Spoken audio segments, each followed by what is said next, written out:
It's a brand new week here on Breakfast Central. Good morning, and thank you very much for joining us. We're delighted that you're choosing to start your week with us. I am Olive, embody.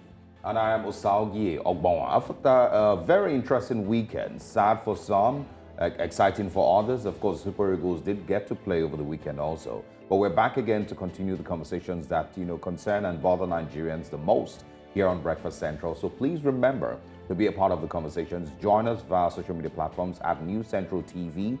Share your thoughts with us on any moment during the show. And of course, also on our YouTube channel where we are streaming live. We also have Dashin Usman joining us to bring us breakfast headlines. Good morning, Dashin. Good morning, Asauge. Good morning, Olive. How was your weekend? Did I put too much in the pronunciation? Sorry, I didn't get what you said. Did I put too much effort in the pronunciation?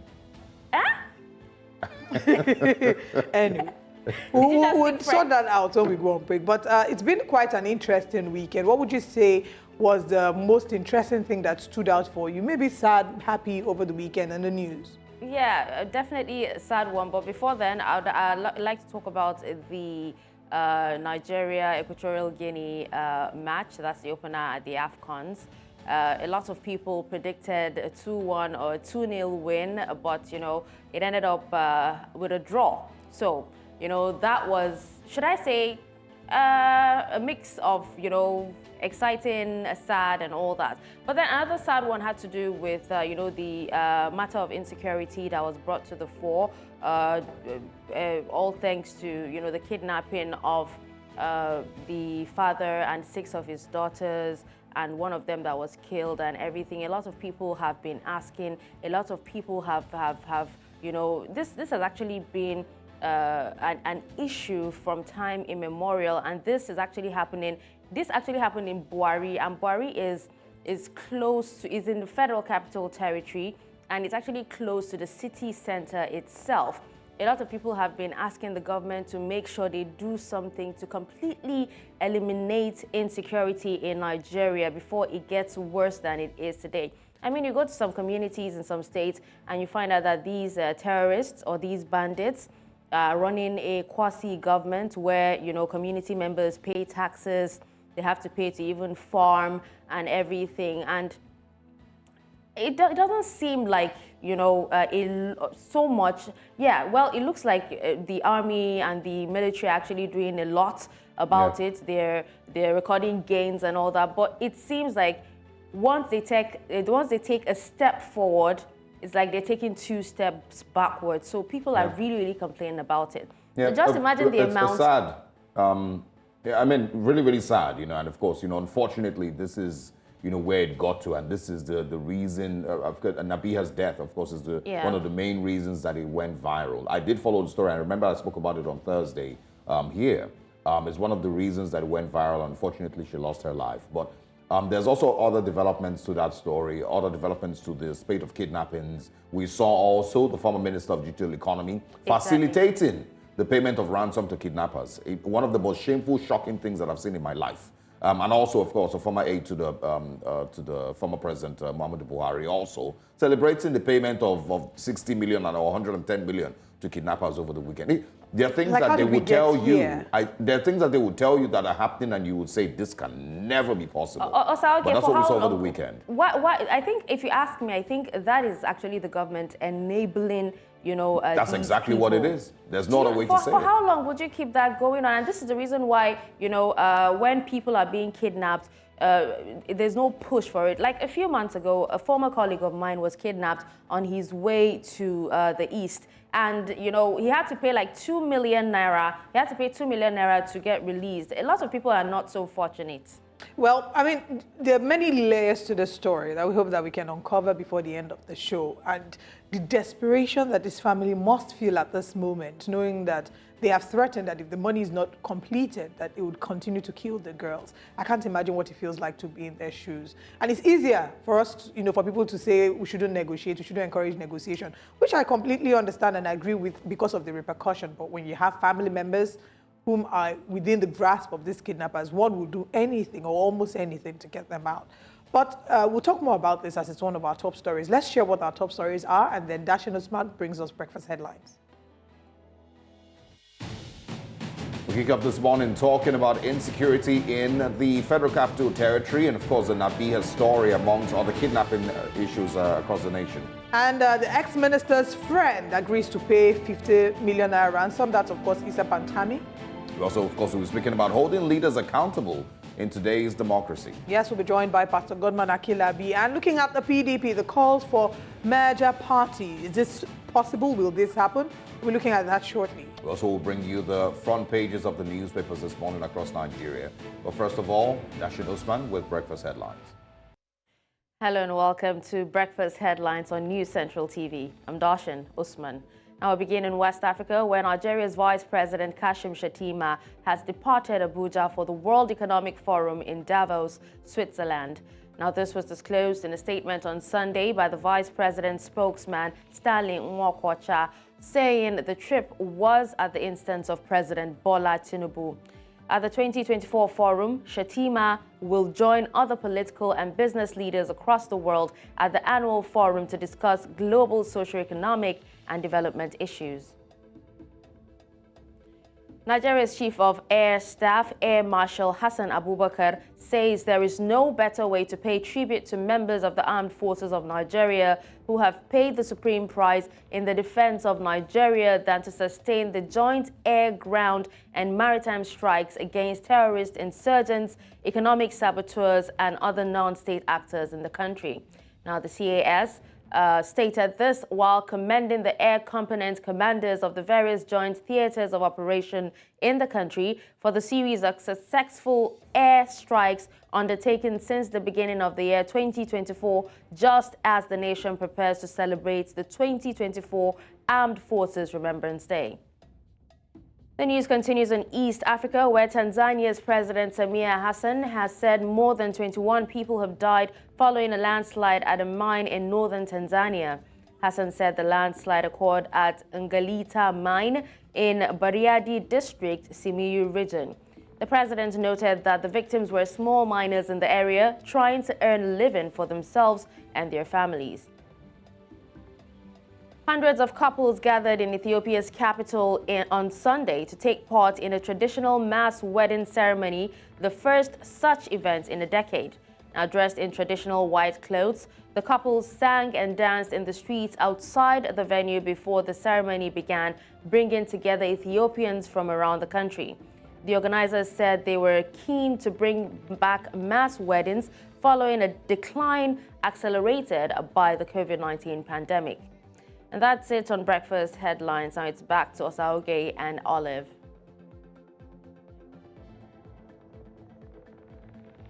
A couple of them, of course, following up, have been following from the last week, and some of them, of course, still developing. We will continue to encourage the Nigerian government with regard to security. We'll see you again at 9. Thank you so much, Asaf. All right. Now, of course, the conversations continue here on Breakfast Central. Let's take a short break. When we come back, we, of course, are going into our top stories this morning.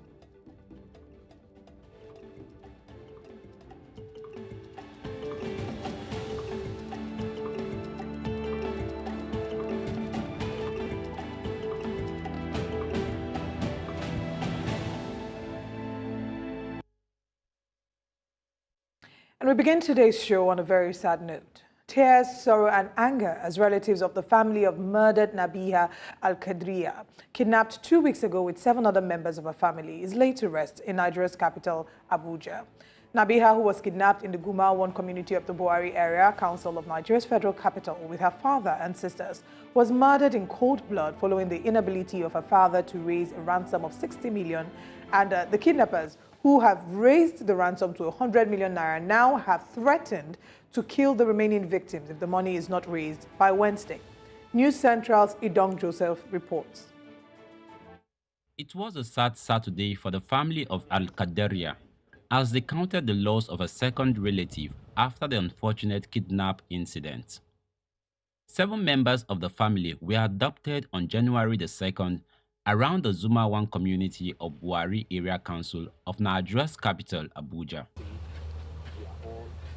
The kidnappers had demanded a ransom of 60 million naira, releasing the father to source for the funds.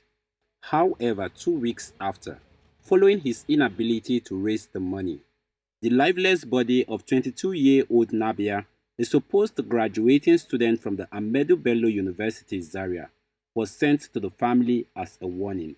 The kidnappers are demanding for ransom of 100 million, which we negotiated down to 60 million. And because we're unable to make the 60 million at appointed time, they told us they are going to send a message to us. And the message we got back in return is the body of one of our daughters in their custody. You know, definitely the security will not want to fire. They will not want to fire because they know definitely that if they fire, victims are among those they are going to kill. So the kidnappers used that opportunity. They fired my brother with a policeman. That was the scene that led to the death of my brother Fatah. According to family members, 5 of the girls are still in the hands of their adopters.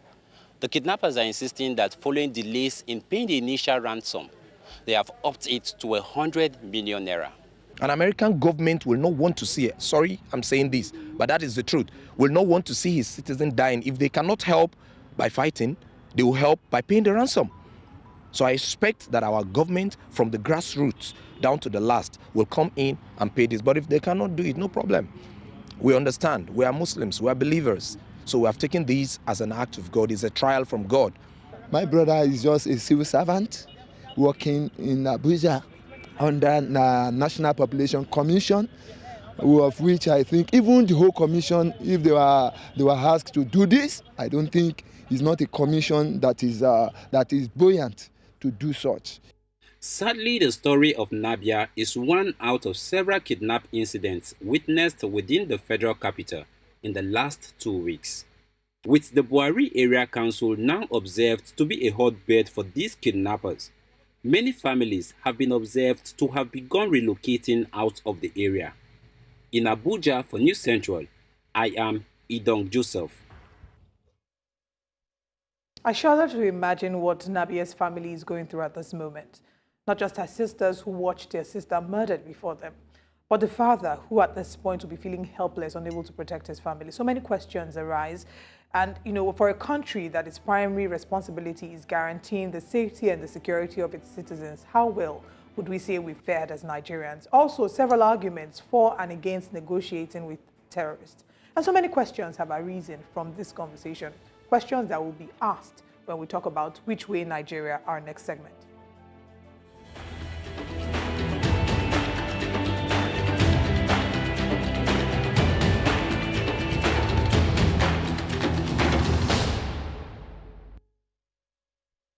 Welcome back. Now, can someone tell President Bola Ahmed Tinubu that it's time to actually be president?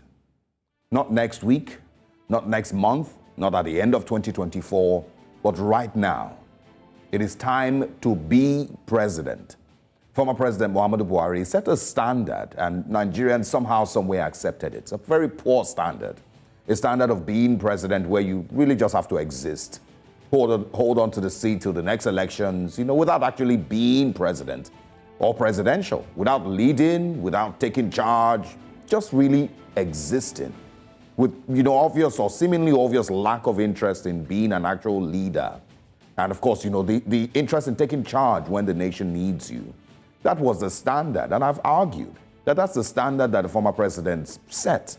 And, Nigerians accepted it somehow, some way. It started when Nigerians made statements like, or even if his NEPA certificate, we'll vote for him. Eventually, President Buhari almost only showed up when it was time for foreign trips or nationwide broadcast of the FEC meetings. Nothing more. You barely ever saw him addressing national issues. You barely ever saw him actually taking charge of the nation. But Nigerians accepted it by not actually calling it out. And that seems to now be the current standard. When is the last time you saw President Tinubu? When was the last time you saw him, out and about, addressing critical issues, speaking with the press, making important trips within Nigeria to show some level of leadership? When? So again, can somebody whisper in his ear to President Tinubu that it is time to be president? Now, over the weekends, Nigerians were shockingly attempting to crowdfund almost 100 million or more than 100 million naira for fellow Nigerian citizens that were kidnapped. It's one of the most painful things that I've ever seen as a Nigerian, to see the pain and desperation amongst the people who have completely lost hope and faith in their government to save them. Nobody expects to be saved. Nobody expects the Nigerian government to step up at times like this. Nigerians dig their own boreholes to provide water. Nigerians invest in generators and inverters to provide, electricity for themselves. And yes, at this point, they've gotten to the stage they now have or are considering crowdfunding to save their fellow citizens from kidnappers. We just shared with you the story of Nabiha. Over the weekend, her name became popular again. She's a young girl who was kidnapped along with her father and sisters about 2 weeks ago. The father was released while the girls were held by the kidnappers with, about 60 million naira ransom placed on them. I had seen the story about a week ago, and of course, the pleas more than a week ago. But, of course, this weekend it became viral again because Nabiha was killed and her body was brought back. It's a very, very heart-wrenching story, but it's not the only one. Well, here's the thing. The Nigerian government failed her. I've seen people call her a martyr and say, she, say some things in that regard. But no, the Nigerian government failed her and failed her family. And you can imagine how traumatic it must have been for her sisters to see her killed while they're all in captivity. Just imagine. But aside Nabiha, she's not the only one. There's also, a story of about 14 kids that were kidnapped along the Abuja-Kubwa Expressway.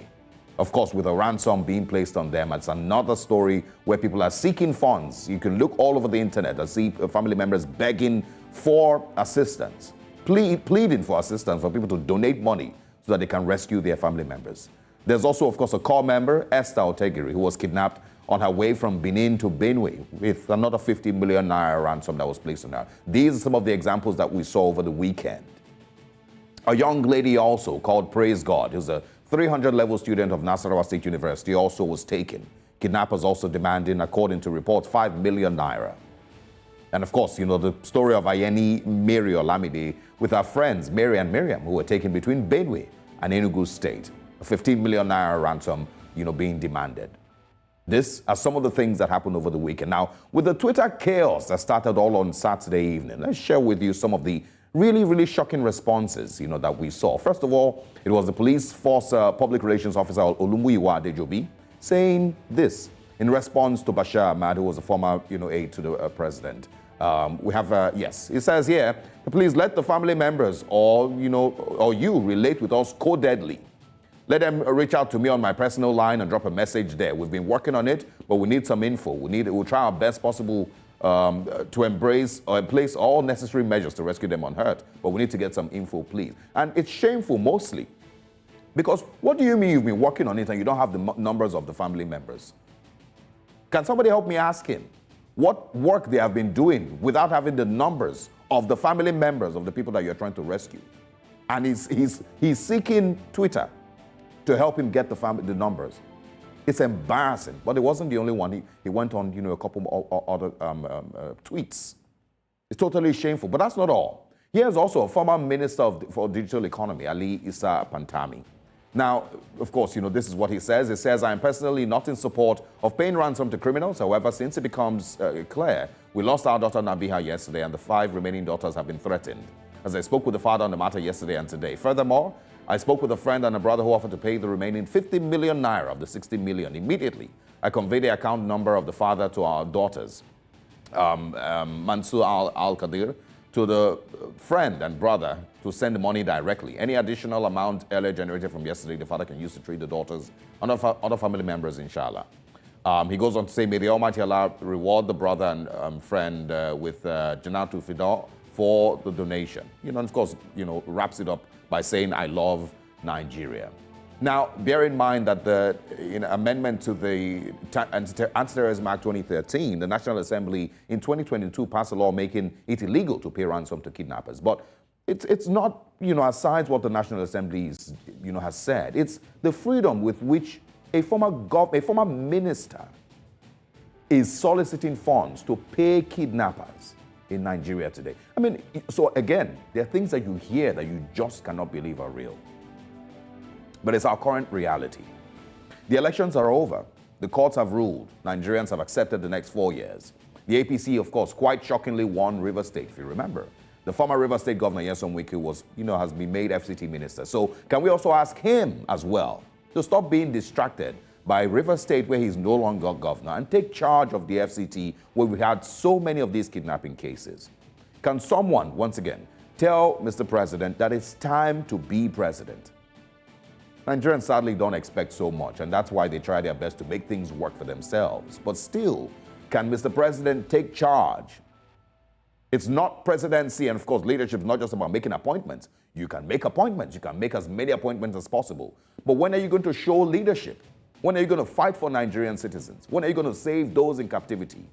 Can he do something or anything about the current situation in the country with regards to insecurity and kidnapping?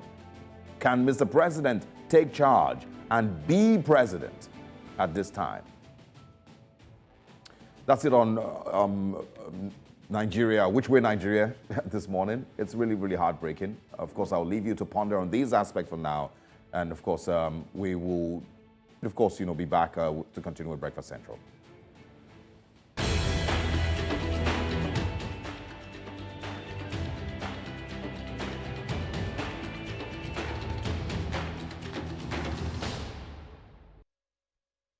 Welcome back to Breakfast Central. Very, very detailed piece there talking about insecurity in Nigeria, looking at the case study here of Nabia's family. Now we're going to be joined by a relative. His name is Mubaka Al-Kadriya. He's a relative to Nabia, and he'll be sharing with us the details, the intricate details of the story. Good morning, sir. First of all, thank you very much for joining us. And we extend our condolences to you and to your family for the very difficult situation you're going through, and to let you know that the nation, as a nation, we empathize with you and we stand with you. I think the first question is, how are you? How are you holding up? How is your family handling all of this? Good morning, everyone. To correct that, my name is Al-Kadriya Mubarak. The family is not finding it easy, but as a believer, we must accept that everything that befalls us is a trial from God. Yes, this is a trial time as a believer. However, I heard you a couple of minutes ago talking about the ex-minister giving ransom to kidnappers in the country or what have you. I will want you to look at it from a very slim state. However, what actually happened is my cousin, who is Al-Kadriya Mansour, was kidnapped in his house, in his own house. He wasn't traveling. He wasn't in a strange environment. In his own house, around few minutes past 9, on the 2nd of January, set of people just bubble into his house. If you talk about security conscious as a person, I think is good to go. The house is well fenced. Every security measure we're taking by an individual. Now, where someone will just come from nowhere and bubble into his house, move away with himself, 5 daughters, and 1 other of the children's maternal cousin.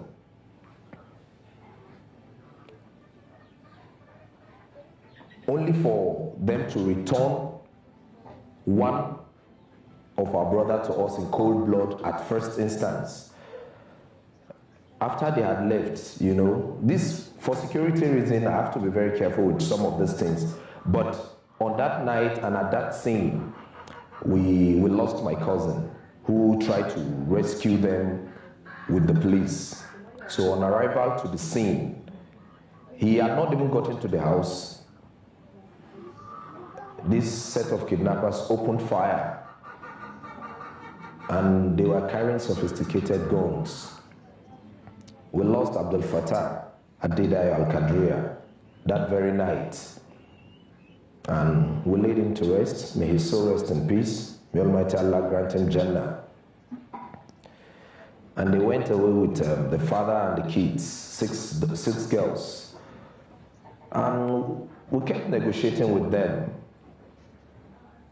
after they returned him, because he came back and he told us the negotiation they had with them is 60 million naira.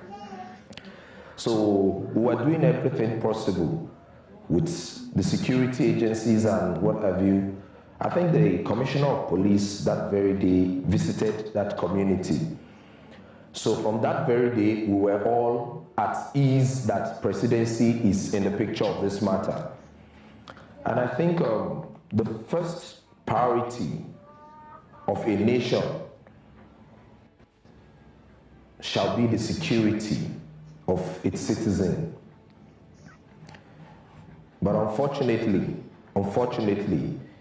after he was released to get this money, the system is very slow,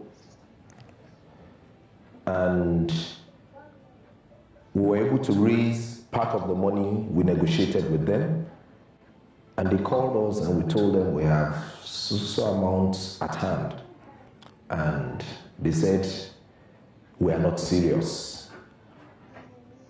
If we cannot give them what they want, initially it was 100, he negotiated before departing from the camp for 60 million, and we tried for 60 million. We were able to raise 10 million naira, and we told them we have 10 million naira, and they said we are not serious, we should hold on, we'll get message from them. We were thinking the message we're going to get from them is where to drop the 10 million naira and to pick some of the children, or maybe one of the, if not all. But unfortunately, they called us and referred us to a particular place along Kaduna Road to go and pick the message. And we got there. One of the girls, the second born, the 400 level student of ABU Zaria. But the 400 level is insignificant to us. Our daughter, Nabia, we found her body there, and 3 other persons, a woman and a daughter, and 1 other young guy, FT and Faye. They were brutally shot, like seriously. They were killed without mercy. And after then, we were, hello? We're here, Yeah, please go after ahead. then, yeah. So after she was killed, though while all this were going on, we were receiving some response from security agencies and what have you, which I can't be discussing that here, you know. So I know I spoke with some of the security, and I cannot start talking about that on air because there are things that has to do with the safety of the country as a whole. But on the other hand, the measures that we're seeing that is in place is not satisfactory enough. It's not satisfactory. And the family will never want to criticize the ex-minister for what he has done, because I spoke to the media on that very day we lay our little sister, Nabia. I said, if it's other developed country or nation, if they cannot do everything possible with security agencies to get back these children, then the government should come in and assist with the money so that we negotiate and get, because the life of a citizen is what the country needs. Yeah. All right. So kindly hold on, Mubarak. So I am not blaming Pantami for what he has done. Yeah. Mubarak, can you hear us? No, he has really come to our aid. Yeah. If you can hear us, kindly hold on. I can hear you. Yeah. Okay. So I just wanted Yes, I can hear to you. say first of all my condolences to your family. You've lost 2 people. You Yes, have, thank of you. course, a few others in Yeah. captivity. It's very painful. And I understand your views Yeah. with regards, Issa Pantami. I don't expect that you say otherwise. Whatever help you can get at this time, I'm sure you would take it. And I totally understand. If I was in your position, I probably would say the same thing. But of course, Yeah. we have to Yeah. say what is legally right and what, what the bigger picture would be, with regards to these issues. But he says, that he had gotten a 50 million naira donation. Can you confirm if you have received that payment from him yet? If you're expecting to receive that payment from yes, from Professor Yes, Pantami. we have received the payment. We have received the payment. Okay. So has it We have received been it. sent, to the kidnappers? What's the current situation? You say what? So has the money been sent? Yes. Hello. After they return the body of Nabia to us, they told us they are no longer interested in 60 million. They need 100 million. And as at yesterday, they contacted us again, and we renegotiated with them, and they have agreed for a reasonable amount below the 100, which I think we are good to go. In addition to what we have on ground and what the former minister had given, I think we are good to go. Okay. Yeah, we're good to go. Just to confirm, has the money been given to the kidnappers? Because we hear that the deadline for payment is Wednesday. So has the money been given? When are we expecting? Have we had any official communication that lets us know when we should expect the family back? I will want to make this confidential because the security of everybody lies in his hand. Who am I going to tell this? If I'm going to say this, am I telling the same government that have failed us? No, I'm not telling them this at this point. I may be a bit economical with this. So if they really want to know, I think it is not too much. Even if the highest level of authority can come down to our level through message or through whatever to make these inquiries.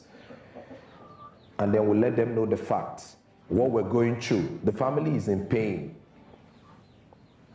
All right. Tell us, also, Seriously. when you say the authorities failed you, can you share with us, what efforts, were made? In what ways, did you not get the best out of Nigerian security agencies? Because you've been speaking with the police, you spoke with the Commissioner of Police also. In what ways did they fail, like you've mentioned?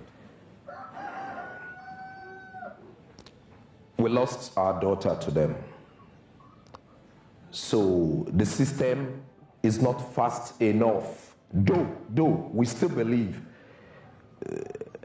because my scripture said, if the murderer can exercise patience for 1 minute, the murdered would have been killed or would have died. So if the kidnappers did not kill Nabia may easily fall in our room, she may slump and she will die at that categorical time. But we still look at the government that our security is not friendly enough. It's not. It's not. And also, It's you know, not. would you also... They were picked out of their house, their comfort zone. Yeah. Yeah. It's really heartbreaking. Olive? At this point, I'd So, like to I don't ask, know. I mean, you've mentioned, and I can't even imagine what you're going through right now, what your family is going through. So what kind of support would you say your family needs at this time? You Do mentioned you know, let me tell you something. Let me tell you something. It's painful. This same family, sometimes about 8 years ago, one of my brother in the civil defense was shot in Kwara State because of vandalization of pipeline. As a civil defense officer, they were all taken to the field at the middle of the night, not adequately armed, and they were killed. So it's safe to say that your family At the beginning of this incident, at the beginning of this kidnapping, my brother, my cousin, Abdel Fattah, was shot. Just a couple of days ago, Nabia was also shot. Now, Nabia's grandfather is alive, hearing all this. Abdel Fattah's father, who is my cousin, is alive, hearing all this. Nabia's father joined to put his daughter. And you know all of these things, you know what it means. And we're in a country where we say democracy. So where is our right to security? So I think That's it's safe to say at this point that your family feels failed by Nigeria, having lost 3 of your family members to the insecurity in the country, and rightfully so. Your family is well within the right to feel that way. Now, there's nothing that we can say or do that will unfortunately bring back the dead. So I think my question to you now would be, you had mentioned when we were speaking earlier to you about how, you know, when I'd asked you a question, you said you didn't want to disclose information, you would prefer if, you know, the government, those at the higher levels of government came to ask or communicated to you directly or indirectly. So at this point, what would mean support to your family? Whilst we know that nothing would ever be good enough, but what kind of support does your family need at this time? The kind of support? If I will tell you, the support the family needs is the support all Nigerians need at the moment. It's the support all the Nigerian needs at the moment, and that is the safety, the highest level of safety. The highest level of law is supposed to be the safety of the citizens. Absolutely. And that is exactly what we want. All right, Mubarak, we're going to have to, of course, let you go now. We understand, of course, you have a lot, you know, to also handle. We hope that today goes well, and in the shortest possible time, you know, your younger ones are released and brought back home. Our condolences once again, and we'll be connecting with you, and we'll stay in touch. We'll stay in touch all through this. So we want to see them come back home alive. And we hope they will come back alive. All right. Thanks a lot, Thank and we will stay in touch, and we'll speak with you again pretty soon. All right. Quite a heart-wrenching story, talking about a number of people would argue that is a reflection of failed leadership in Nigeria. Speaking about leadership, authentic leadership goes beyond the conventional leader-servant relationship and finds its essence in the structures of accountability established for followers to flourish within. Consequently, it becomes the obligation of the citizenry to enforce accountability upon their leaders. a trait that fortifies the democratic fabric of a functional society. In this context, recent instances of holding leaders accountable come to mind. The most recent one, of course, being the story of the kidnapping and insecurity everyone's talking about. Notably, Nigerian youths initiated the Eyes on the Judiciary campaign, making a powerful statement about the state of the justice system in Nigeria. And this stands as one commendable stride toward ensuring leadership accountability. Now, it is no news that many government activities in Nigeria are shrouded in secrecy, making it challenging for citizens to access information and understand how decisions are made. Now, when it comes to democracy and its provisions, transparency is key to combating the challenges that, hamper the economic development of Nigeria and erode public trust. This morning, our focus is on holding leaders to account, and our guest is an author, a leadership expert, and the global lead pastor of the Elevation Church. We're joined by Pastor Godman Akinlabi. Good morning, and thank you very much for joining us, sir. Thank you very much for having me. It's a pleasure to be with you. All right, it's very important that we have conversations. We're talking about envisioning accountable leadership. And I think the first question would be, what would you say is accountable leadership? And how do we make it a tangible impact on the socioeconomic development of Nigeria in the next maybe 5 to 10 years? But before you answer that question, let's go on a very quick break. We'll be right back.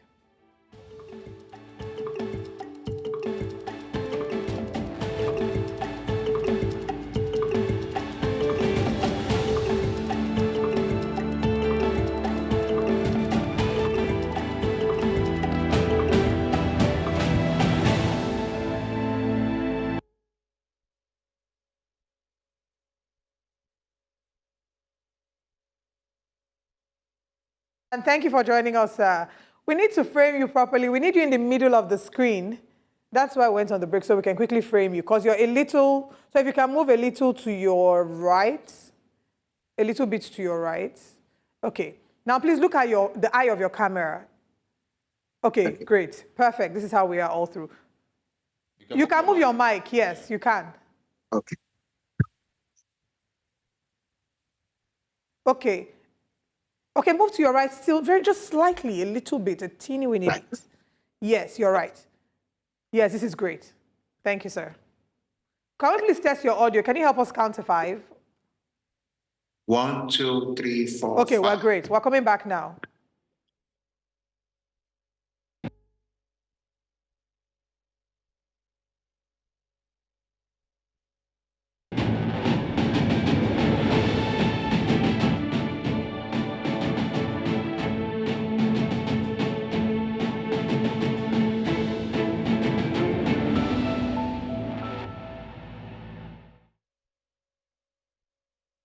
Welcome back to Breakfast Central. We're talking about accountable leadership, and this morning we're joined by the lead pastor of the Elevation Church, Pastor Godman Akinlabi. Good morning once again, and thank you very much for joining us.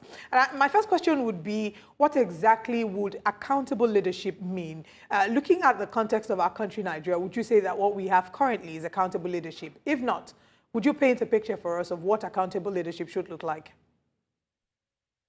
All right. Thank you very much. I'll say very clearly that accountable leadership is transparent leadership, leadership that is altruistic, leadership that is focused not on self, but on the people and the goals, the standards. How do we fulfill our aspiration?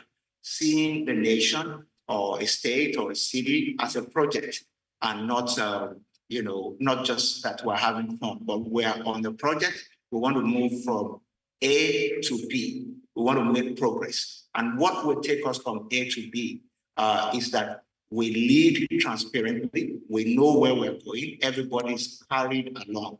So accountable leadership is transparent leadership, is inclusive leadership that can move a nation from point A to B. Now, let me quickly layer something on it. Nations fail when the nation becomes an extractive, or build extractive institutions rather than inclusive and transparent institutions. And everything has a ripple effect on whether the nation is prosperous or poverty, becomes the order of the day. The things we're having, for instance, in our own climate around poverty, around insecurity and all those kind of things border on the institutions of governance that are supposed to be accountable and transparent, but rather than being accountable, transparent, inclusive, they are more extractive.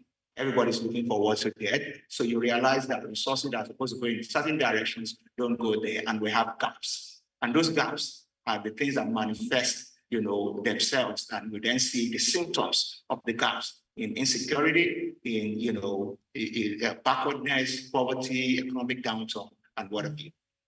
All right. Over time, and maybe recently we've maybe also gotten to see it become worse. And that is, the divisions, across Nigeria. There's now more tribalism. There's more, even downright bigotry amongst, people. There are people fighting, among religious lines and among tribal lines. And it's never, I don't think it's ever been this bad. So can you share with us, what leadership would be? And what type of leadership would, be able to unite Nigerians in 2024? Amongst, of course, the different ethnic lines and the different religious lines in the country today. What kind of leadership do you think that we need? Also bear in mind that we currently have a presidency running with a Muslim ticket. So these are things that, might be there, but there are subtle ways that, also might create division. But what leadership would be able to unite Nigerians today?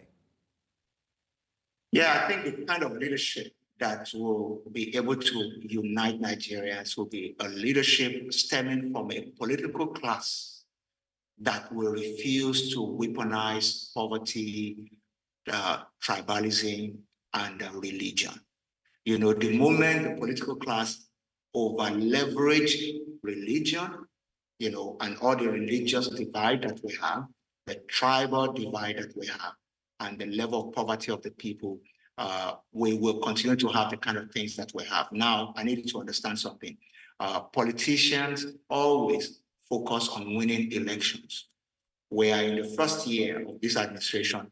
Last week, 2 weeks ago, people are already posting on social media, on Twitter, who will be the next governor of Lagos State. And, it is appalling when you see things like that, because governance must be separated from politics. The moment we mix everything up, we use negative instruments with which we get into office to also want to govern the people. So when you hear the political class say something like, oh, that tribe did not vote for us, or that religion did not support us, or so obviously they're not going to get a dividend of democracy. But you expect the people in that religion or in that tribe to pay their taxes. If you don't pay their taxes, they are going against the law, and they're going to hold them accountable. But you don't want to be held accountable to be the government of everybody, whether tribal or religious sentiment notwithstanding.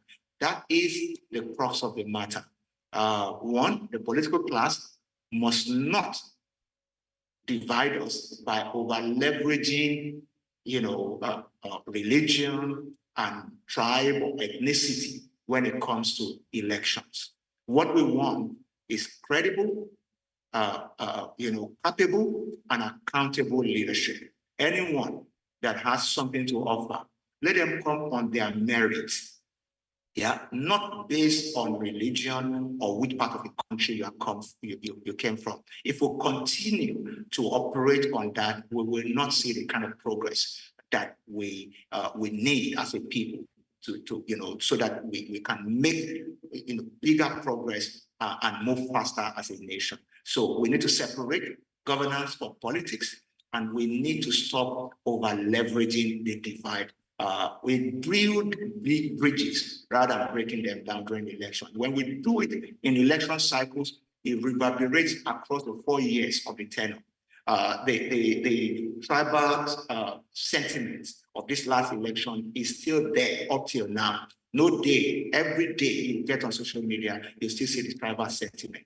Politicians talk, they use it to win election, and they have moved on, but it's still there. It has created a crowd that we all have to deal with. A number of the things that you said, many would agree with, but those, that might be those who are advocating for zoning would radically push back against some of these things. And what we've seen is that people only advocate for zoning when it favors them, but when it doesn't favor them, then they kick against zoning. So now let's talk about religion and politics. And it's important that we have this conversation because for the longest time, it was said that religion should be separated completely from politics and governance. But we're starting to see over the years more and more that these two different areas are starting to intermingle very, very frequently. So what is the role? What would you say is the role of religious leaders in ensuring that they hold political leaders accountable? Or would you say that the church and the mosque and all religious leaders should be completely, separated from politics and governance? Is that even possible? Thank you very much. The truth is that it's absolutely impossible to separate religion from politics. But we need to know the role that each plays. And then there should be a constructive collaboration that can lead to progress. Let me explain what I mean.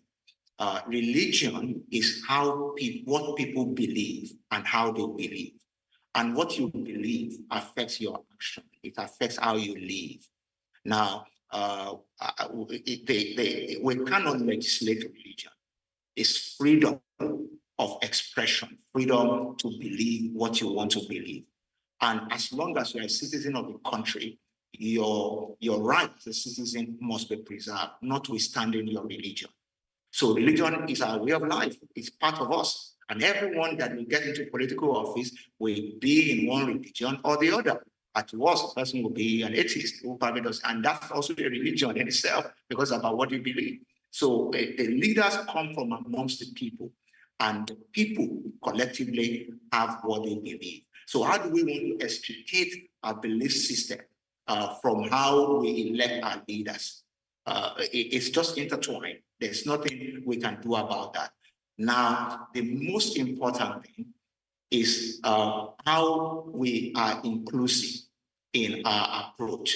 The role of religion or religious leaders is to be the ground and the pillar of truth. Yeah, who can hold political office holders accountable, notwithstanding the religious divide.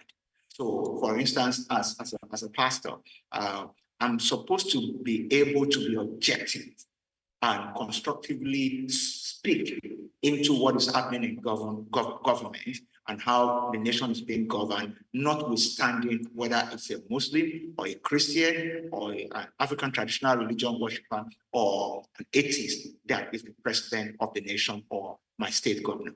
That's what is expected. The religious leaders or religion, whether church or mosque, we are supposed to hold certain tenets that leads to progress. And when we refuse to be biased and focus on those tenets and principles and hold leaders accountable, they know that the civil society is there, the citizens are there, the religious leaders are there, everybody's looking at them. We are supposed to be, function more like, not like opposition, but like constructive, how do I put it now? Like people who are watching and who are stakeholders and who wants to move the country forward. And then let opposition also do their part, but we cannot be docile at the same time. There's every now and then, some level of backlash that you also get from citizens who say that you're not doing enough. Of course, during the elections, even prior to the elections, even aside the elections, there's many times when we've seen pastors make statements on Sunday, that seems, like they're talking with both sides of their mouth. So do you accept the criticism? You may not speak for every other pastor in Nigeria, every other church leader, but do you understand and do you accept the criticism? Would you say that Nigerian church leaders have, to some extent, failed the people that want them to speak on their behalf? And it's not speaking on their behalf by advising them on who to vote or who not to vote, but at least be vocal when people are telling, are crying out. So do you accept that level of criticism and say that, we should do better as church leaders? Myself and my fellow church leaders in, different regards must do better. Would you say that? I clearly accept that criticism, and I will say it's a yes for me, and this is the reason why I say so. religious leaders themselves, or we religious leaders, corporate leaders, all leaders must be willing to be held accountable, including pastors and imams. And when we seem to be erring on the side of caution, the citizens should hold us accountable. So I accept the criticism. Sometimes, like you said, some pastors speak from both sides of the mouth, sending wrong signals, sometimes becoming extremely biased in our disposition. And I believe that we must exemplify some good level of balance, but we must not, be docile or play the ostrich. It's not going to be always about prayer. Prayer is extremely important. We believe in divine intervention, and we get those divine interventions on a daily basis, and that is why this country is still not in flames. But at the same time, we must play our part in nation building, which is to speak the truth to power consistently. When we have the heirs of people in governance, let me say something. Anybody that rises to leadership, whether Muslim or Christian or whatever religion, they hail from a particular church or mosque or religious house. So ideally, the places where they come from, there are values that they must have been taught there. Is when those values break down and they themselves have cut their ties with their religious leaders, that they, we cannot get the kind of result that we need. If not, we should be able to get the result that we need. Religion played a great role at averting war in West Africa. You know what I'm talking about, the issue with the last coup, I think in Nigeria and all that, and how religious leaders stepped up and went to negotiate, and everything, was resolved to a large extent. That's why we're not carrying arms against our brothers in that part of Africa right now. You've spoken about morals now, and I know that there's many people who would still argue that the Nigerian church of today, has a lot, that it should, hide its face from. But it doesn't. There's too many things you see going on in churches where people are coming to shower money on the pastor. It looks embarrassing at some point. And these are things that, make people lose faith, lose trust in what the Nigerian Christianity is all about. And it's not, an indictment on you in particular, but I feel like there's a lot more that needs to be done somehow, some way, to, of course, to change the narrative of the Nigerian church. I would like Olive to take the next question, but I just wanted to, quickly throw that in before we let you go. I wish I had more time to speak on it. That is important, and you hit on something that is very important there. What has happened generally in the church, and it's not just Nigeria, it's global, is that the fact that people are called to ministry, anyone can start a church, and in most part of the world, there's no regulation as it were. But now, what we're seeing is an attempt to self-regulate. So we have umbrella bodies like CAN, like Pentecostal Fellowship of Nigeria. I say kudos to the Pentecostal Fellowship of Nigeria, which I belong to. There's a bit of self-regulation that's going on. We gather ourselves together to speak to ourselves. Not everybody will listen, but at least we're speaking. For me, as an individual, I have a Pastors and Leaders Conference, which we call Exponential, which happens, every February. Pastors come together, we bring global voices in Christianity to speak to pastors and tell them about global best practices. You understand? And the more we have more voices speaking to how things should be done, what is accountability, succession planning, how do you run accountable leadership, decorum, and how do you lead people and make them nation builders and not just passive people who want miracles only for themselves and they don't mind how the nation turns out. When we're able to speak to such topics, then we're going to see a lot more. I'm just saying that we are committed to seeing these processes turned around. They are not as good as they should be. I agree with you perfectly. Pastor Godman, because I can't personally say that I know that you have been very vocal about speaking on issues like this in leadership, you, Pastor Sam Adeyemi, and a number of other pastors. So thank you very much for sharing that with us. But what can we do differently to ensure that we can strengthen systems of accountability within the church, especially as regards conversation of sexual exploitation and sexual abuse. And we've heard of these talks, from the Vatican down to, the smallest unit of the churches. Very recently, of course, the Synagogue Church of All Nations has come under fire by the report done by the BBC talking about allegations, several people sharing their stories about being abused. Now, whilst this is still being investigated, we cannot deny that it happens. So how can we strengthen the accountability within the church to ensure that we don't see a repeat of such incidences? I can't have you speak about the mosque and all that. I'm asking you about the church, of course, because you're a pastor, and you can give us an insight into how we can ensure that this does not happen again. Thank you very much. It's important for us to understand that absolute power corrupts absolutely, all right? So whether in church or in any other religion, or even in corporate Nigeria, absolute power will corrupt absolutely. The moment somebody holds the reign of power and authority without any check and balances, where some power has become absolute, it's intoxicating, and the human nature and the weakness of the human nature becomes aggravated, and it works without boundary. The culture that we met on ground in our part of the world is a culture of impunity. And the way we defer to our traditional rulers. In my language, I'm a Yoruba man. The traditional ruler is called Kabiyesi, which means unquestionable. But we know that that is not compatible with where we are now as a people.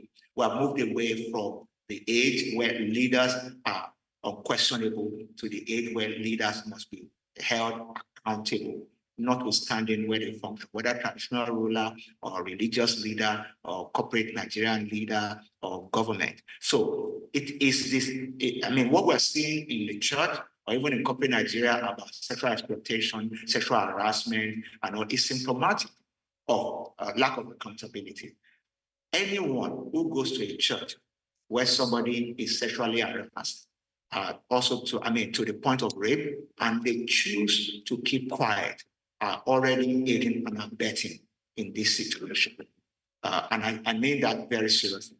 It's very difficult for a pastor to continue to perpetuate evil if he will not have collaborators and citizens that are supposed to speak out. Secondly, when such issues come to the fore, how does the rule of law work in that situation?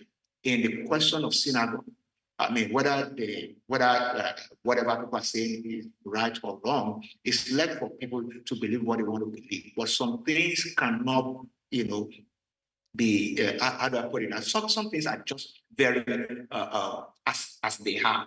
Let me give you an example of what I'm saying. There was a building collapse there. Was part of the documentary. I watched the BBC documentary. Up till today, we cannot say that the report of the coroner and whatever judgment has been carried out. That's part of what we're talking about. This thing is not just about religious leaders misbehaving. There's a system that empowers misbehavior that we all need to take responsibility for. Nobody is above the law. I say it again, nobody is above the law. If we want to make progress, nobody should be above the law. Whether you're a bishop, you're a pastor, you're a pope, you are MD CEO, or president, or senate president, or chief judge, supreme court, whatever, nobody should be above the law. If we make the law work, everyone will sit tight, including pastors. You've actually hit the nail on the head, and it's very important that we remember that. And thank you very much for speaking very truthfully. And we hope to see a lot more on the part of the religious leaders, and ensuring that we push for accountability and leadership within the church, outside the church, and in the political space. But thank you so much, Pastor Godman Akinlabi, for joining us this morning and for speaking to us on all that you've spoken about so far. Thank you for having me. It's my pleasure. Thank you. This is still Breakfast Central. We will go on the break. We apologize for eating into our papers time. When we'll come back from the break, we're of course going to be discussing so many other big stories happening here in Nigeria. Stay with us.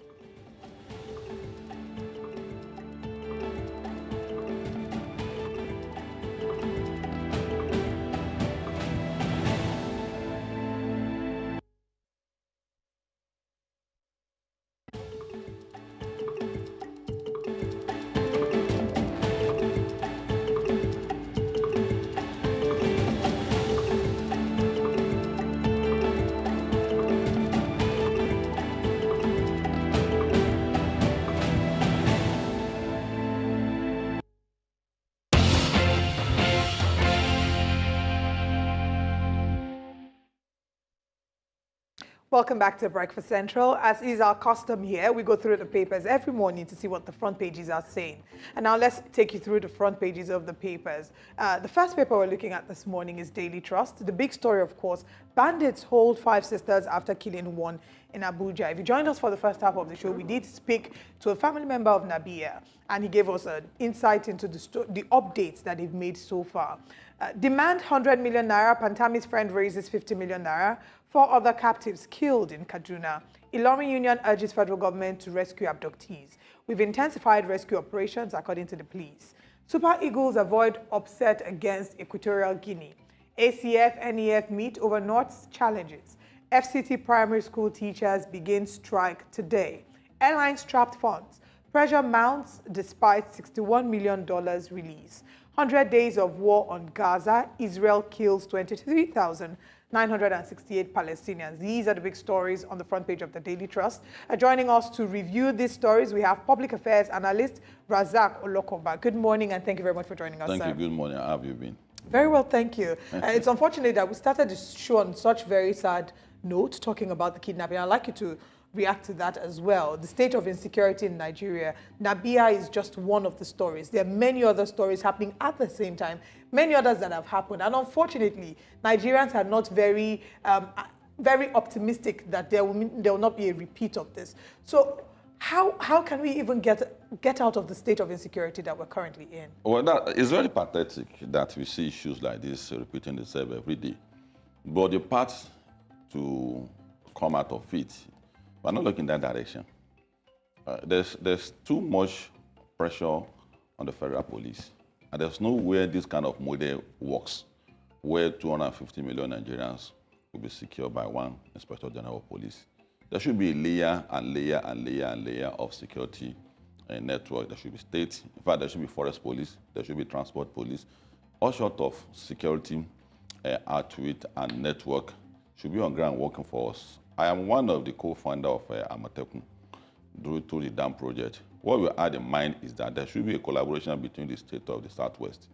We have data of all the people that sell yams on the road, filling stations, so that when the kidnappers are moving, because we have the database of all the people, we can call them.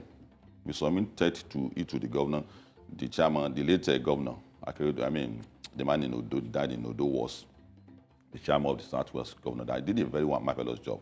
And Lagos has something similar to that, the neighborhood. That is what we should be looking in the direction, because before someone becomes a kidnapper, it starts with small crimes. Federal police are not supposed to be looking at small crimes.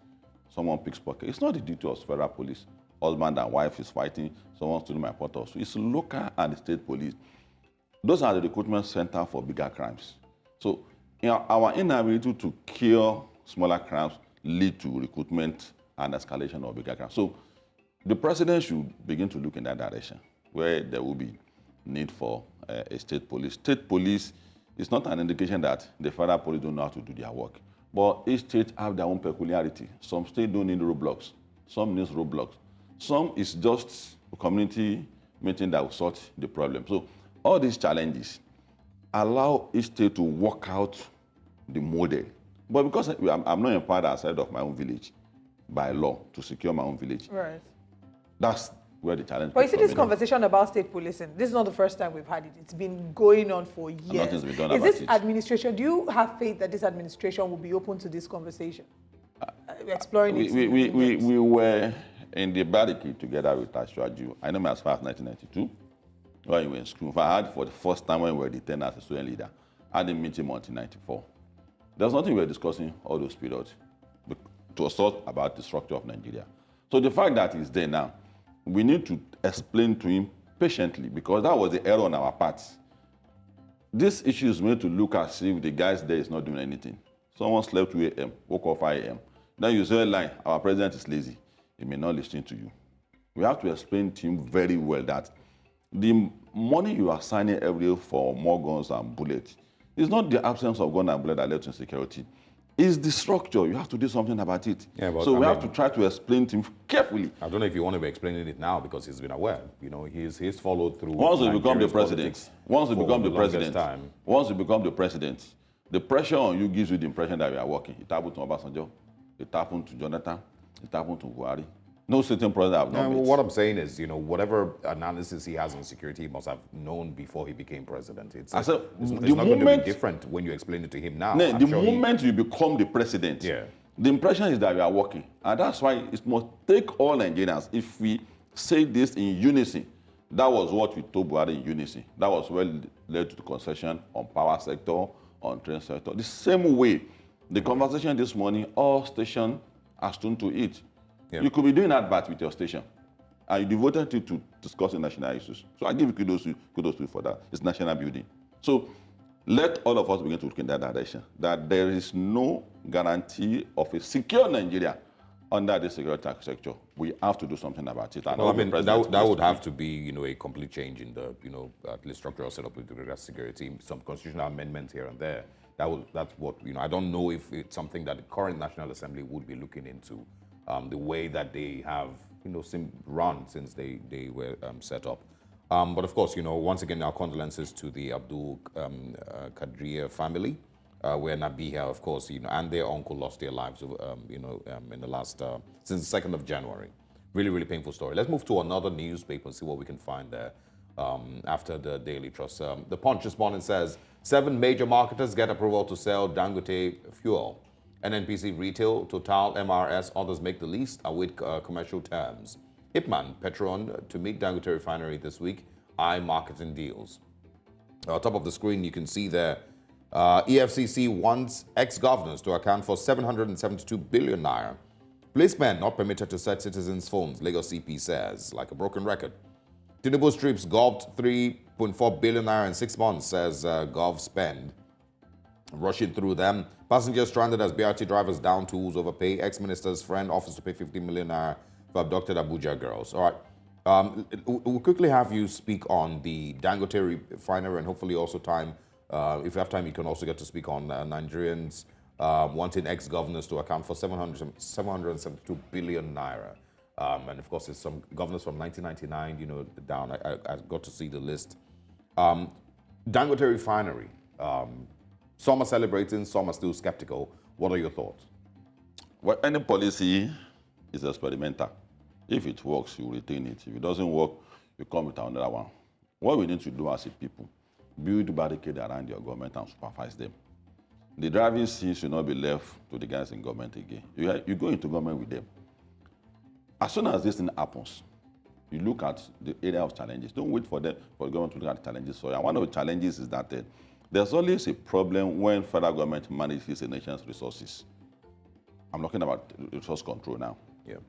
It's good, but that's going to be in the immediate. The problem that led to the crisis we have in the oil sector again is because resources are best managed by the owners of the resources, which is the Niger Delta people. So the president should begin to look in that direction. If you want oil money, go and look for resources in your own state too. You have gold in your state, you have bitumen, you have lead, you have tantalum, you have all sorts of things in your own state. We can't be talking about oil alone. So in the short time resolve, this is good for us.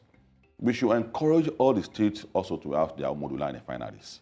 We can't be relying on Dangote alone, because if anything happens to Dangote, we'll start importing again. So it's in the immediate. Don't let us slip off. More refineries should come up. More refineries should come up. There's nothing wrong the way states have airlines. Yeah.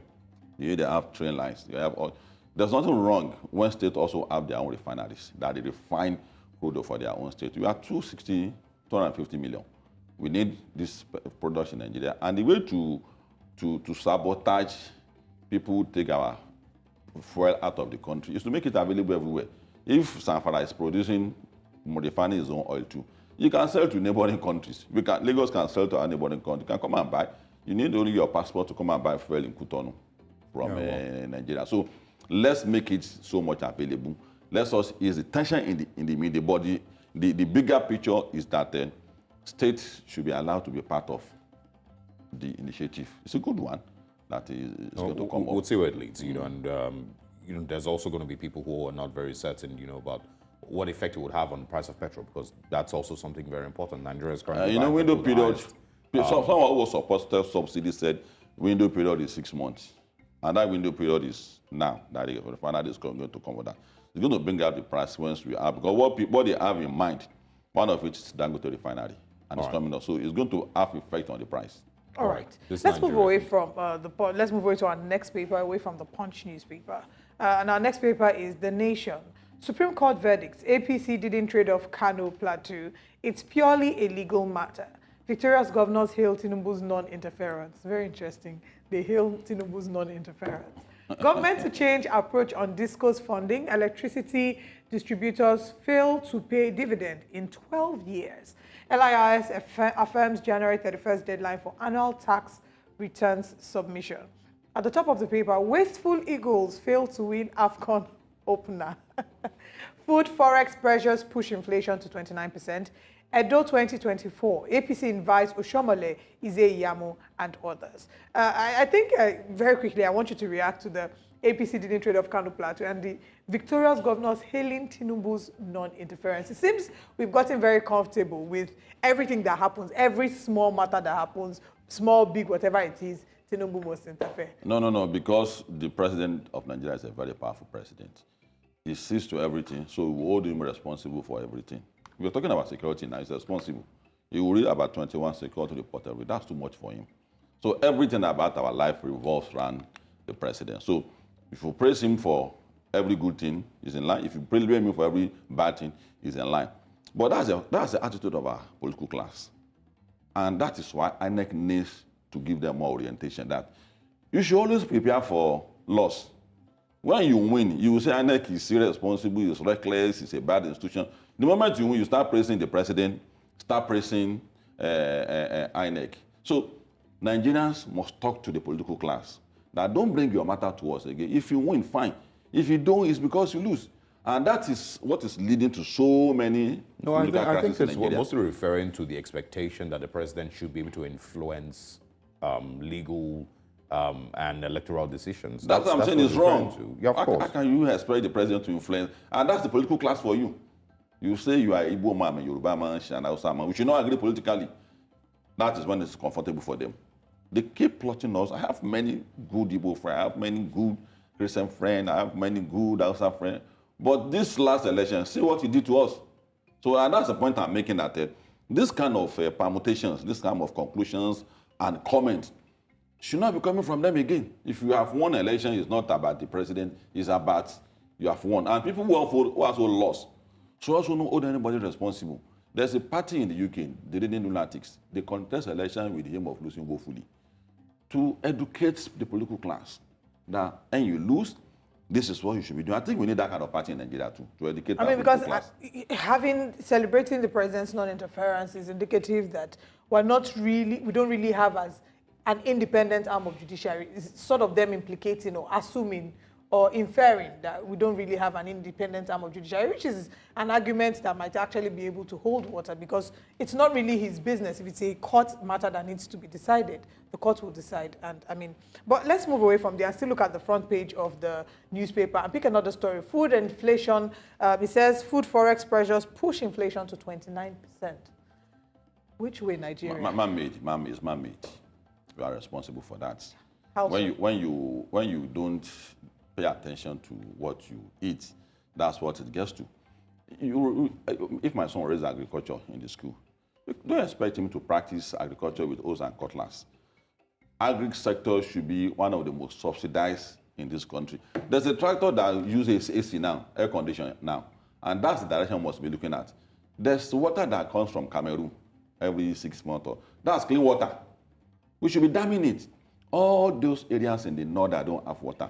In fact, we should be praying for the flood to be coming every 3 months because we need that clean water. These are clean water. So if you don't pay attention to the food you eat, thank God to farmers who are not the regular organized farmers. They are the ones feeding this country. There's no organized government effort to make farming a process. I learned agriculture. I went to Germany and went to the US to look at agriculture. It's heavily subsidized. Water, electricity, everything. We need to begin to look in that direction. And government must give each state a matching order. Your state must be producing something. Give them a window period. The budget you are getting this year, 30%, just like education too, should be for agriculture. Would you also need to, whisper this to the president also, or is he aware? We must be talking about it. The way we talk about it here. They are watching you. Maybe what I'm asking is because I don't know that the president Is not spoke aware. to. No, it's not just him being not aware. I don't know that he clearly detailed these plans to Nigerians before the elections. I don't know that he was able to tell Nigerians, this is my plan for agriculture, this is my plan for security, this is my plan for education and healthcare. Oh, It's in the manifesto, and that's why all the ministers must give us a roadmap. We have encouraged the president to get a roadmap from all of them. So, Minister of Agriculture now, is 6 months gone already. Yeah. What have you done about it? Appointments can be made. It's not, the challenge is not making appointments. It is being a leader enough to know that, okay, these are the things that I would also like to see. Don't leave this to president. That's the error we are making. We have to supervise your government. The moment you brought this discussion to the phone, now it's part of your responsibility. And it shouldn't stop at that. The president of Nigeria is a busy president. We give him too much responsibility. Maybe he remembers it, I don't know, but he sleep for less than 5 hours. So who is to blame? We are not blaming anybody. What I'm saying is that it should be part of our responsibility to also insist that what have you done as a minister for agriculture? No, but that's not going to be. So it's you. It's yes, as civil society, as the media, I understand. Yes. But and if it's not working, remove and replace.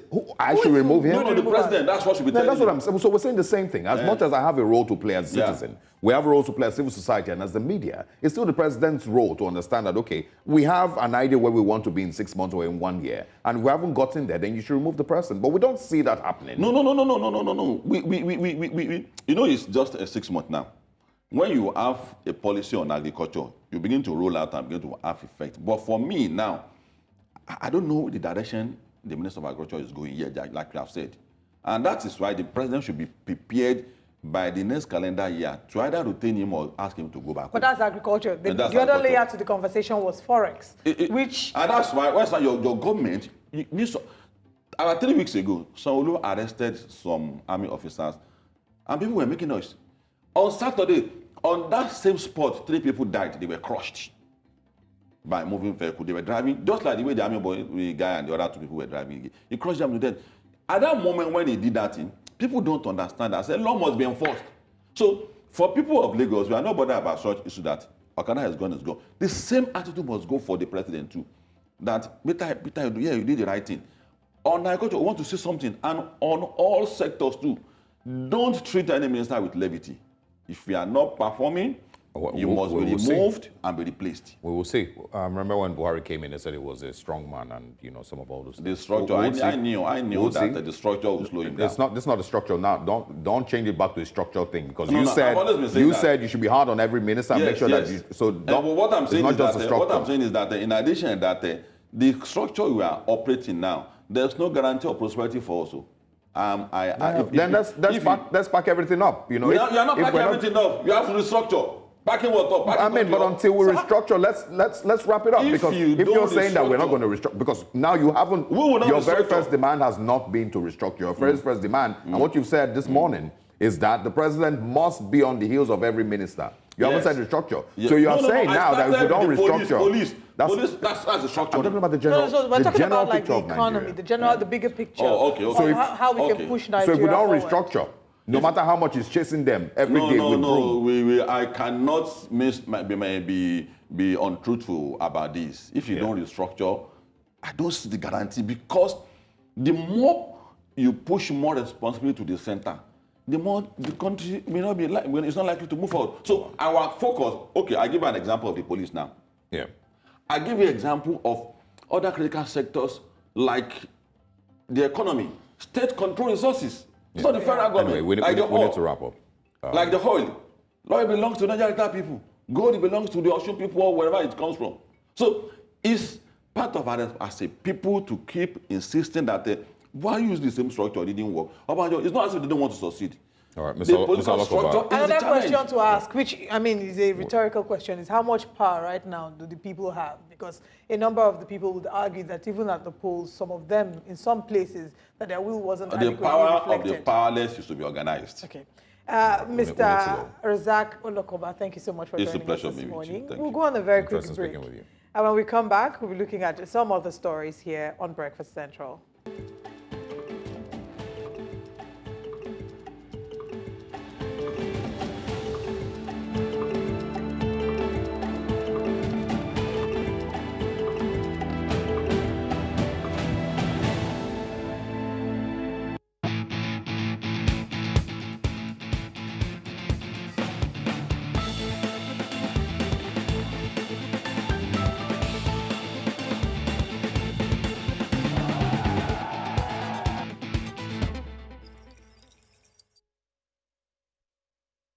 Welcome back to Breakfast Central. Now it's time for us to jump in on the AFCON conversation. Everybody's talking about it. The opening ceremony happened. A number of matches have happened.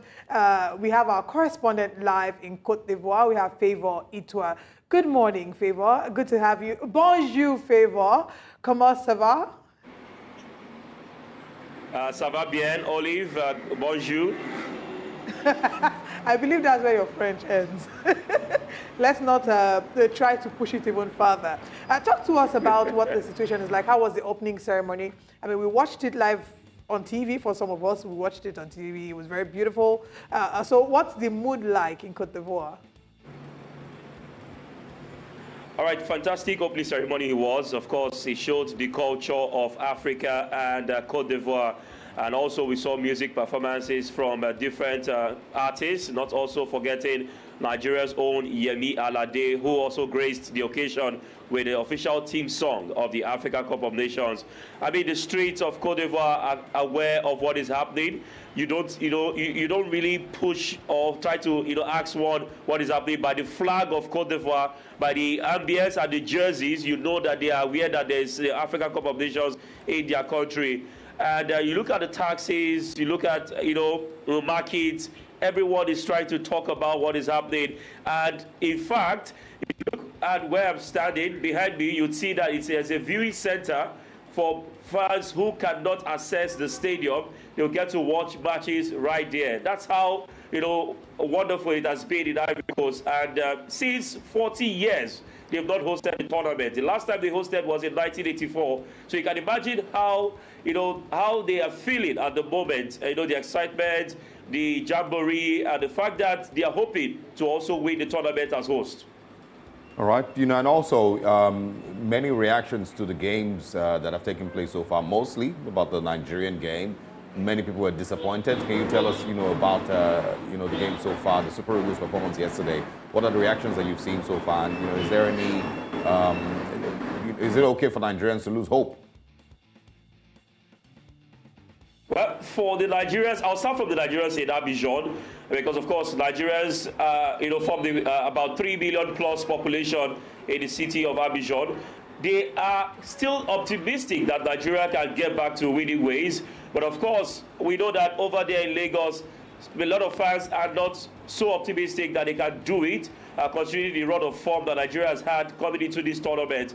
But it was a disappointing draw. Yes, chances were missed by the strikers, but a lot of persons expected that Nigeria should not be struggling against Equatorial Guinea. On paper, they are not up to the rankings of Nigeria. Player for player, Nigeria has more quality players than the Equatorial Guineans. But of course, football is not just about the kind of players you bring into the game. It's the game of 90 minutes. So for the Nigerians here, they are optimistic that they'll come back to winning ways. But for the Ivorians, they are happy that this will give them an opportunity to further inflict more pain to Nigeria on Thursday. And they are looking forward to that game because that is what is on their mind at the moment. Nigeria plays Ivory Coast on Thursday. But so far, so good. Right here, for fans who were looking forward to have Nigeria, win that game, they are currently not happy. And the players took 1 hour, 30 minutes to come out of their dressing room yesterday. They refused to talk to the press, after much of persuasion from some section of the media. They decided to speak, but some key players refused to talk, likes of Victor Osimhen. He just walked past. Ahmed Musa walked past. But other players were like, okay, it's a game of football. They should also be able to talk, not just about winning and coming and rushing to the press to say their minds. But that's how bad the draw was for Nigeria. So just to quickly confirm, do you have an idea why exactly they refused to speak with the press? And also, the second part of my question would be, how ready would you say the players are? Because there have been conversations about the tactical ability of the manager and the preparedness of the players. So from your observation so far, how prepared would you say and ready would you say the players are? All right, before the game was played, the pre-match press conference, a journalist asked Jose Peseiro how he handles social media, including the players. And I remember Jose Peseiro saying that what he sees on social media from Nigerians is not good at all, that it affects the mental health.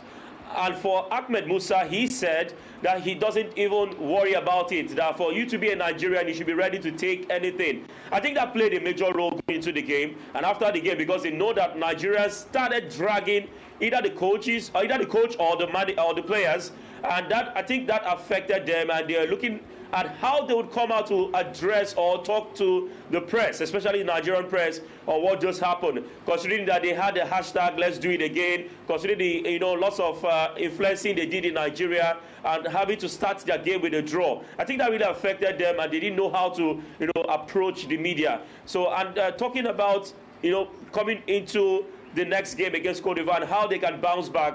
For me right now, they have to just bounce back. They have to just do a lot of things to come back. Yes, they have lots of injury worries, but this is the time for Jose Peseiro to tell Nigerians that he is capable to tinker the side towards victory. Because right now, some people are doing the permutation. Oh, in 2013, we played the Nations Cup. We didn't win the first game.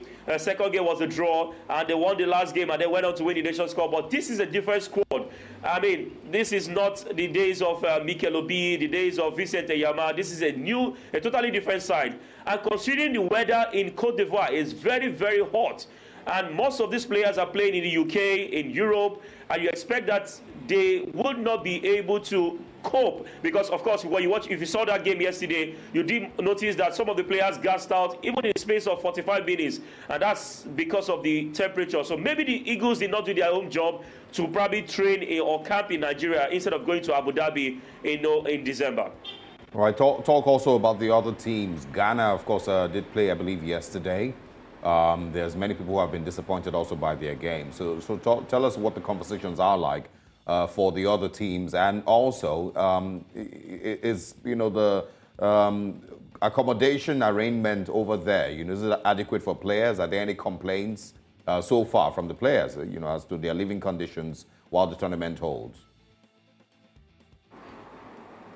All right, for the game we witnessed yesterday, of course, we saw Mozambique against Egypt. It was a cracker. I mean, nobody expected that Mozambique would give Egypt a run for their money. At some point in time at the stadium, Felix Houphouët-Boigny Stadium, it was Mozambique leading, and we saw how it ended. Mohamed Salah had to also, come out to salvage a point for the Egyptians. Yes, it shows you that the African Cup of Nations is not just about the names, but it's about the game in the field of play. And that was what happened right there. But the game against Ghana, between Ghana and Cape Verde, before that game, Ghanaians were taunting Nigerians that they drew against a side called Equatorial Guinea.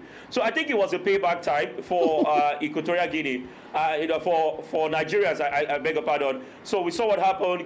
Cape Verde scored first. Ghanaians equalized through Jiku. And at the end of the day, they stole the game at deadlock.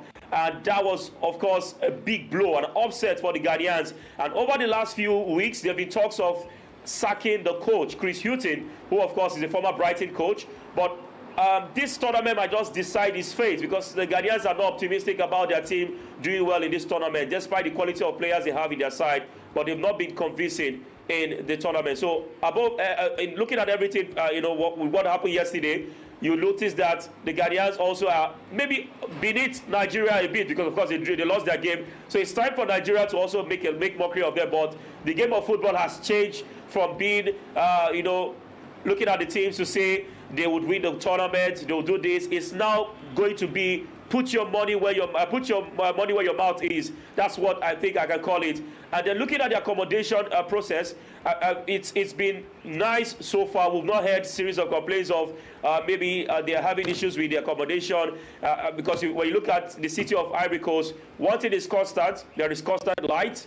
There is also good accommodation, although it's very expensive, because of course when you look at the value of the currency we have in Nigeria, it's different for what we have here. So whatever you have here in Sefa, you have to multiply it by 2 in Nigerian currency. That's how it is right here in Abidjan. Well, at least they do have light, so that's something to be excited about. A number of African countries can't boast about that. But what are your predictions? I'm going to put you on the spot, Favor. What are your predictions? Who do you think, which countries do you think are the countries that will make it to the finals? And, are there players that you think we should be looking out for? Well, it might be early days yet for me to say, but on paper, I would tip Morocco. I mean, with what they've done, at the World Cup in Qatar, and looking at their squad and how they've qualified to this tournament, they had a very good run of form. I'll also tip Senegal. Senegal also are the defending champions, and they've shown that, from the ranks, from the junior team to the senior team, they've been able to, gather players. They've been able to. There's synergy actually in the team. When you look at how Senegal have, played in the last few months, they're not also forgetting the host nation. Because I think something would actually work for them. The fan base. And the fact that, okay, they are hosting, they want to win. And we saw how they won their first game. They won it convincingly without any issues. 2-0 against Guinea-Bissau. So these are the three teams I'm tipping to win the tournament. Yeah. I miss the era, of the Toure brothers, of course, playing, for their country. I miss the era of El Hadji Diouf playing, I think it was Egypt or Morocco now. No. Don't remember El Hadji Diouf. But I mean, I miss that era, of AFCON. I miss when there was a huge rivalry between Nigeria and Ghana, Nigeria and Senegal. Those were some of the highlights when Julius Agawa was still playing. I hope that we can relieve some of those moments with this year's AFCON. I hope that, they're able to give that level of football in this year's AFCON and bring back some rivalry. All right? Bring back a little bit of rivalry into the game. Share with us fixtures coming up today, maybe for the rest of the week. Anyone to look forward to? For the city of Abidjan, it's a match-free day in Abidjan. So for Group A and Group B, they've played their game in Abidjan, but other centers in Bouaké, Yamoussoukro, and Pedro, they would hope to have their games today and tomorrow. So for where we are at the moment, it's going to be a recovery day for all the teams in Group A and Group B as they prepare for Wednesdays or Tuesdays fixtures. So, that's just what is happening at the moment right here, except for fans who'll be looking forward to what will happen in the city of Bouaké, Yamoussoukro, and of course, Pedro. Yeah. Just to correct, El Hadji Diouf is actually Senegalese. I was imagining him would be in Moroccan. Favor Etwa, thank you very much for the time, of course, you've shared with us this morning. We wish you a very beautiful stay all through the AFCON. We wish the Super Eagles the best, and we hope that they come home with the trophy. And of course, congratulations to all the winners so far, and of course those who will be winning today. May I just quickly add that, Favor, by the next time we're speaking with you, I hope that when I ask you to parle français, your answer will be oui. Oui Je or parle français. non. No. None is no. So I hope that you can learn a few more French phrases. Enjoy your time Je there. ne parle français. Pas de problème. Merci. Ooh, I love that. Au revoir. Au revoir. All right, very interesting there. Congratulations to all the players. We wish them all the best. We're rooting for them, and we're going to be keeping up with all the banter on social media. Lagos has opened 20 free viewing centers, and the governor of Lagos State has urged the Super Eagles to no grief for anybody. So we are firmly behind the Super Eagles, and we wish them all the best at the AFCON. Now, looking at politics, political calculations are already ongoing ahead of the 2027 general elections 3 years away. There are reports that the People's Democratic Party, the PDP, the Labour Party, the New Nigeria People's Party are planning to form a formidable party that will sack the ruling All Progressives Congress. According to political economist Professor Pat Utomi, the party's candidates in the 2023 presidential poll have agreed to form a mega party. Recall that back in November 2023, the presidential candidate of the PDP in the general elections, Atiku Abubakar, called for a merger of the opposition parties against the ruling All Progressives Congress. We, of course, will follow and see where this leads. There's many people who seriously doubt that this would happen. I doubt that it will or even happen. doubt, that Nigerians would believe in it, because, it's one thing to merge, it's another thing to gain the support of the people.